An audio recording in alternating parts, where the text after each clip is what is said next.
While XR is powerful on its own, it exists within an ecosystem of many other devices. Nearly everyone using XR has a phone, smartwatch, or other personal smart device nearby, each with rich sensing and powerful computation. These familiar devices offer precise inputs, are conveniently available, and are more discreet compared to mid-air gestures. How might we make use of them in XR? To help answer this, we developed XDTK, an open-source, cross-device toolkit for prototyping experiences between multiple Android devices and Unity applications. With a single tap, you can easily stream sensor data, multi-touch inputs, and ARCore tracking from your devices to XR.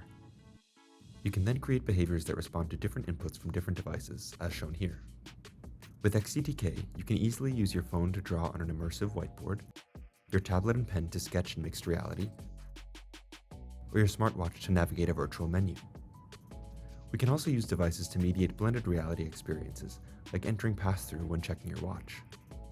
XDTK is open source, lightweight, and simple to use. We hope that researchers and developers use this toolkit to explore new ways in which our devices can enhance XR.